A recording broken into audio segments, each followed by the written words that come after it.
The other day, I uploaded a video that caused quite a stir, in a good way, about my plan to 100% complete War Thunder. And by 100%, I mean research and spade every single vehicle in the tech tree across every nation. All the tanks, all the planes, all the boats and ships. The overwhelming consensus is that this is an absurd plan, an over-the-top, unrealistic time sink that will drive me crazy, and I shouldn't do it. And also, plenty of people wishing me the absolute best and staying to witness my slow descent into madness. I want to tell you that I hear you, I love the feedback and support, and I am not changing a thing. Alright, real quick interjection here. So I flew up to Chicago this week, and on the plane, I had a lot of time to go over some comments. And that's where I got a lot of ideas for this video, a lot of feedback. But one of the things I saw, every now and then someone would say, oh, is this voice AI? Some people thought I was completely AI. People would say, well, no, I talked to him in Discord, we played together. He's not AI. A guy couldn't believe it, thought it was all bots. Just wanted to pop on here and say, obviously not AI. Person you see here is the person in the thumbnails. Obviously, I do use ChatGPT to put myself in costume. I don't want to keep a full closet full of vaguely military outfits and then also put them on for pictures. So I do it for that part, but script is me, voice obviously me. I just keep it smooth and flat and deep. I don't get too excited or I don't get too sad. But I figured I want to stream one day anyway, so go ahead and reveal the curtain. This is me, Sir Mediocre in the flesh. Appreciate y'all's support. And now, back to the video. I think what people don't understand is that I don't play War Thunder for the same reasons that other people play War Thunder. Or at least I don't think I do. Obviously, I'm not in everyone's head. But I've been playing lately with a lot of long-time War Thunder veterans who seem to be very familiar and committed to certain nations, certain lineups, or certain metas. From what I can tell, a lot of players have their preferences. Oh, I like to stay in a certain battle rating, BR6-7 for this country that has the most fun tanks, and so I play a lot of that. Again, I don't know how everyone else plays, I just know how I approach it. And for me, the fun of War Thunder, the thrill, what drew me in was seeing this massive catalog of vehicles to research, unlock, and then going after it. I don't get particular joy, at least I don't not yet. Maybe it's because I haven't unlocked the right vehicles from playing at a certain battle rating or certain tanks. The true joy for me, the part that I really like, is taking a vehicle from absolute stock dog shit and then unlocking the upgrades as quickly as possible. And I wish I could do it faster, but my games aren't always that good. I think if I got better at the game, this would go a lot faster. So the satisfaction for me in War Thunder does not come from being a top performer, and that's good because I almost never am, but it's in researching and spading the vehicles. Now, if I do well at the game, sure, it's a lot more fun. I like the wins, and of course, like I said, research goes faster. I mean, I truly do love getting like a multi-kill, multi-capture game that we win, and then seeing the research screen after, and then I've got 4 or 5 modules unlocked, and obviously I'm at low rank right now, so that happens way quicker than it will as I move on up. Now, a ton of comments about me playing on console versus PC. Trust me, I know it, I've heard you, I agree with you. I am dying to move to PC, and I'm gonna build a gaming PC. The caveat is, I have an agreement with my wife, and she is half this equation. I can buy a PC once I get 2 channels monetized, which means 1,000 subscribers and then some watch hours on 2 YouTube channels. This one just got over the hump. Audience has been great. YouTube is doing its last review right now. And then I've got 2 more, Sir Mediocre TV and Mediocre Industries. Sir Mediocre TV focusing on Enlisted, and I'm just bringing in Chivalry 2 to that one. And then Mediocre Industries currently being Farming Simulator and then working in SnowRunner. So if you do have interest in those games and you like the style of commentary, well then go to those channels, subscribe. We'll get there even faster. I'll get a gaming PC. You guys can stop harassing me about using a controller and how much worse that is, because trust me, I experience it. The tough part would be if I do switch to PC and I somehow get worse and I can no longer blame the controller for my problems. That would be tough.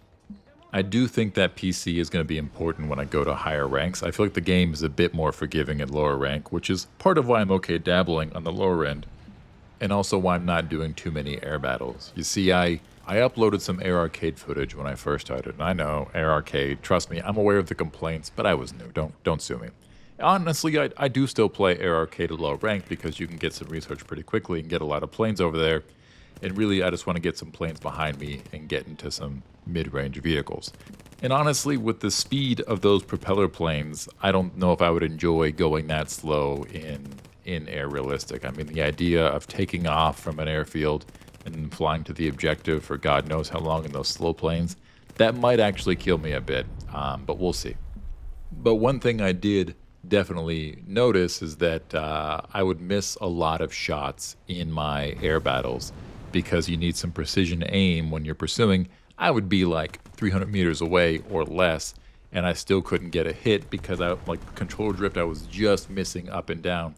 It drove me absolutely crazy. I feel like some mouse accuracy would make a big difference. And people keep telling me, sure, I can plug in a keyboard and mouse, my PS5.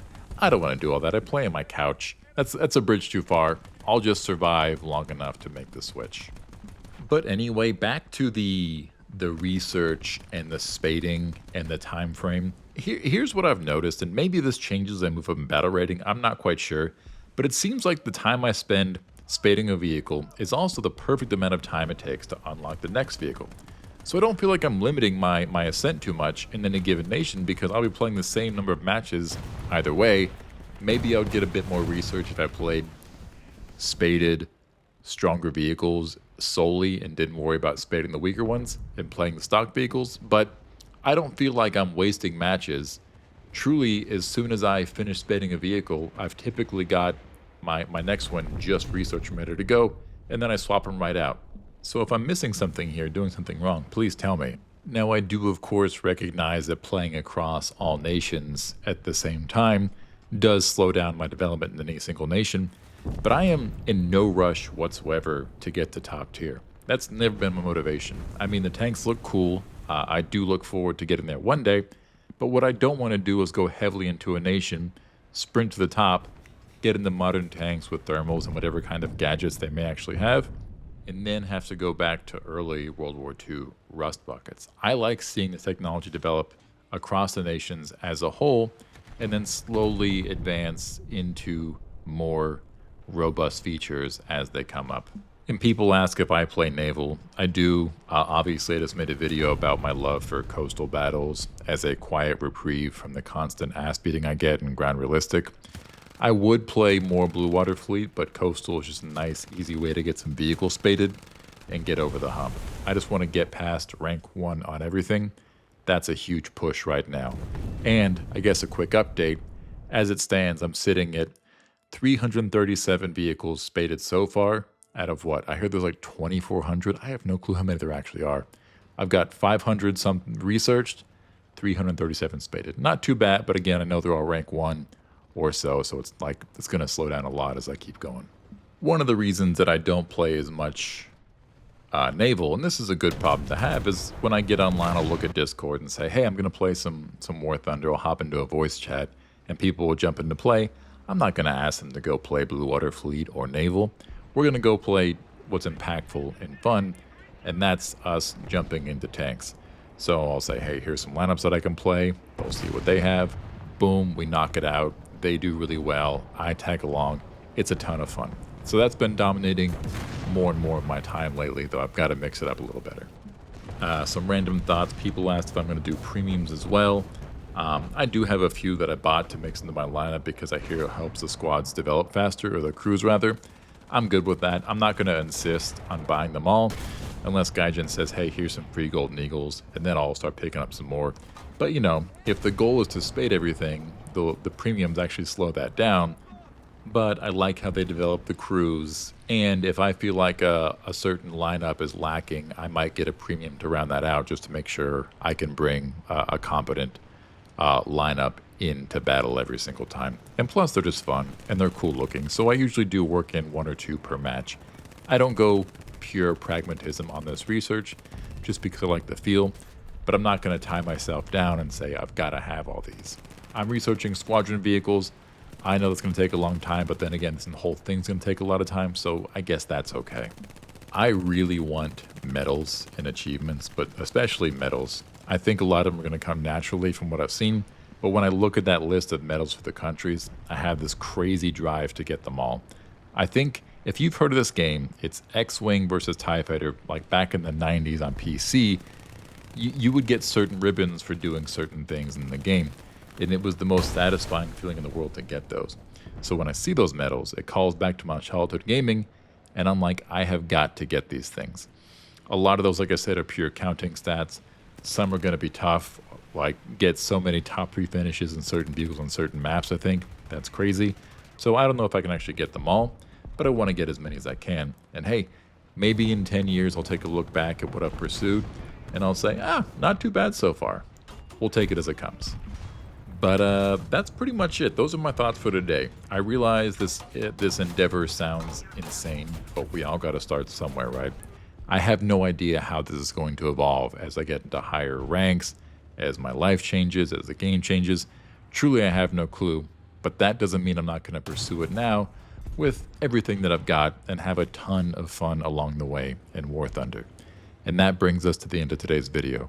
Thank you so much for watching. Thank you for the comments and the feedback. I hope this clears up the endeavor some more, and I hope you stick around to keep watching. Subscribe if you can. Either way, we'll still see you next time. Mediocre Thunder, signing off.